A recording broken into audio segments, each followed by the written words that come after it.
हर हर महादेव दोस्तों, हम आप लोगों को एक सूरवीर संडीला के निर्माता महाराजा सलिहा पासी जी की कहानी सुनाने जा रहा हूँ, पढ़ने जा रहा हूँ, जो हमने लिखी हुई है और गजट के हिसाब से लिखी हुई है। जो 8-10 गजटों में उनका जिक्र है महाराजा सलिहा पासी, उसके आधार पर हमने कहानी लिखी हुई है।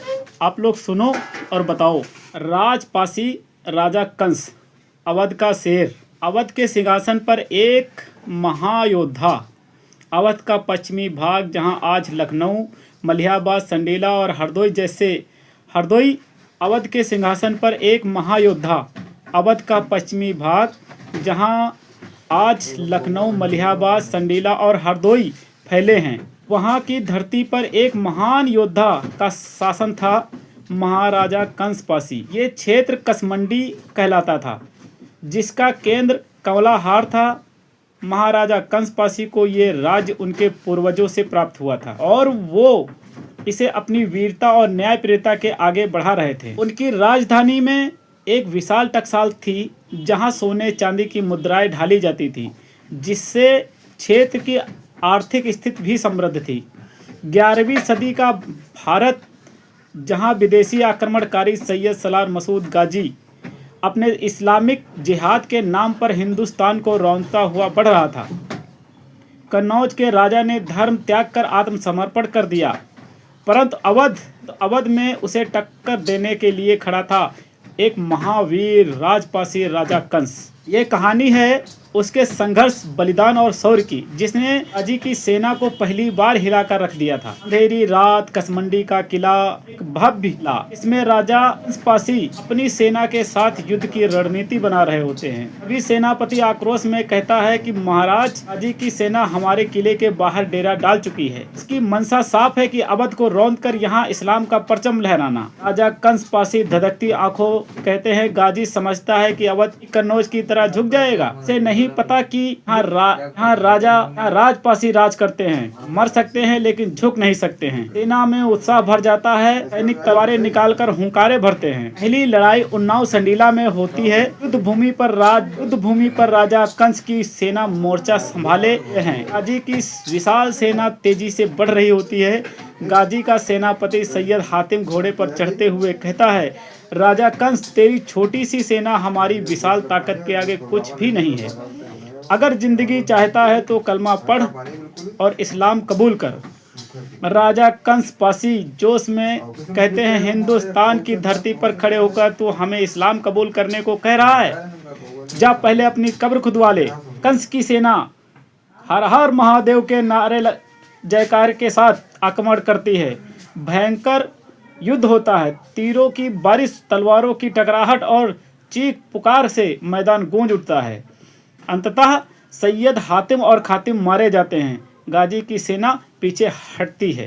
द्वितीय युद्ध होता है कसमंडी की लड़ाई। गाजी बदले की आग में जलता हुआ अपनी पूरी सेना के साथ कसमंडी पर हमला करता है। किला घिर चुका होता है। सेनापति वीरपाल, महाराज, दुश्मन ने किला चारों ओर से घेर लिया है। उनके पास घुड़सवार हाथी और बड़ी तोपें भी हैं। राजा कंसपासी मुस्कुराते हुए कहते हैं, तो क्या हुआ? हम अवध के राजपासी हैं। हमें तलवार चलाने के लिए भारी संख्या नहीं, सिर्फ हौसले की जरूरत होती है। राजा कंसपासी रात में गुप्त रणनीति बनाते हैं। जैसे ही दुश्मन दीवारों पर चढ़ने की कोशिश करता है, राजपासी सैनिक उन पर उबलता हुआ तेल डालते हैं, जिससे सैयद हातिम और खातिम वहीं तड़प कर मर जाते हैं। तीसरा युद्ध होता है कैथोलिक खतौली की अंतिम लड़ाई। राजा कंसपासी की सेना अब कम हो चुकी है, पर हौसला बरकरार है। राजा कंसपासी कहते हैं कि अगर आज हम झुके तो आने वाली पीढ़ियां गुलाम बन जाएंगी। हमारी तलवारें आज़ादी की आखिरी उम्मीद है। गाजी पूरी ताकत से हमला करता है। खून की नदियां बह जाती हैं। राजा कंसपासी अकेले ही कई दुश्मनों को मार गिराते हैं, लेकिन अंत में वीर गति को प्राप्त होते हैं। गाजी भारी नुकसान उठाकर आगे बढ़ता है, लेकिन 2 साल बाद बहराइच में राजा सुहेलदेव के हाथों मारा जाता है। संभाविता है कि राजा राजा कंसपासी कहते हैं हम राजपासी हैं, गुलामी हमारी रगों में नहीं, शेर का खून बहता है। गाजी कहता है मैंने हिंदुस्तान को घुटनों पर झुकते देखा है। राजा कंसपासी कहते हैं तो आज तुझे तलवारों पर खड़े होते देख। सेनापति कहते हैं कि महाराज हम कम हैं। राजा कंसपासी कहते हैं जब तक हमारी तलवारें चमक रही हैं तब तक संख्या मायने नहीं रखती। गाजी कहता है तेरी आखिरी ख्वाहिश क्या है।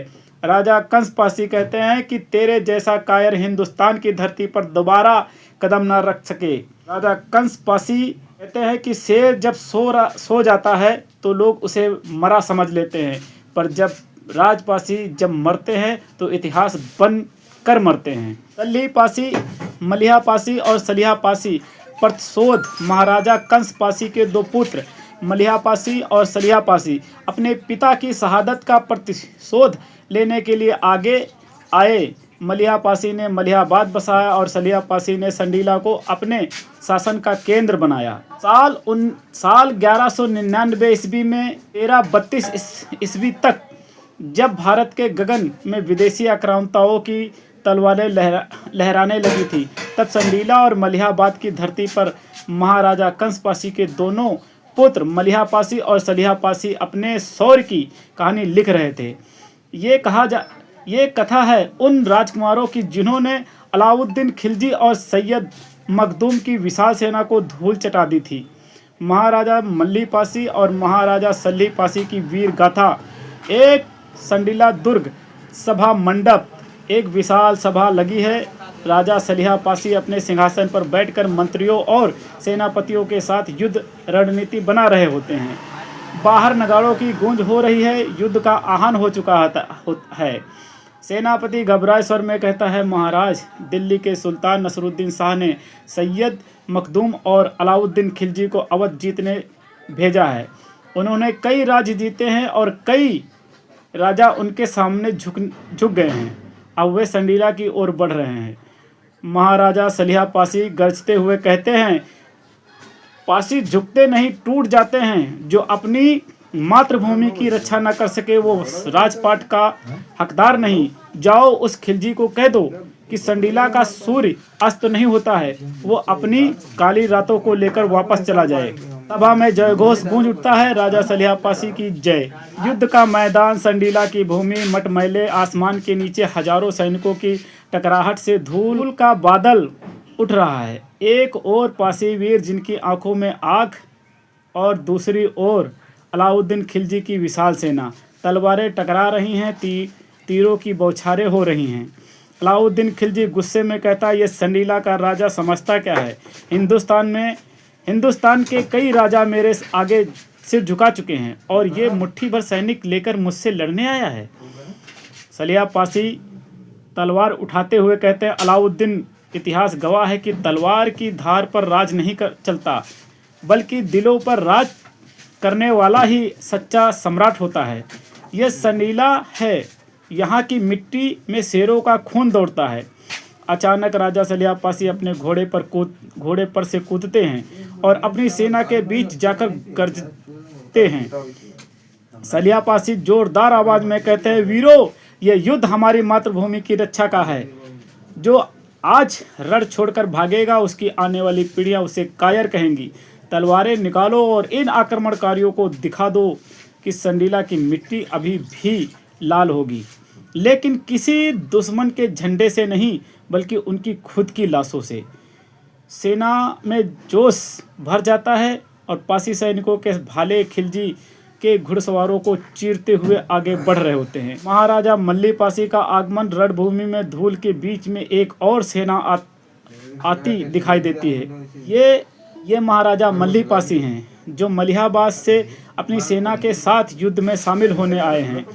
महाराजा मल्लीपासी घोड़े पर खड़े होकर मलिहाबाद के वीरों, ये युद्ध हमारी स्वतंत्रता की अंतिम कसौटी है। तलवारें इस तरह चलनी चाहिए कि दुश्मन का नामो निशान तक न बचे।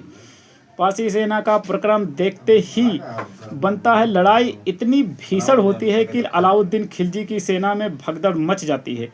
सैयद मखदूम और खिलजी अपने घुड़सवारों के साथ भागने पर मजबूर हो जाते हैं। संडीला और मलिहाबाद आज़ाद हो जाता है।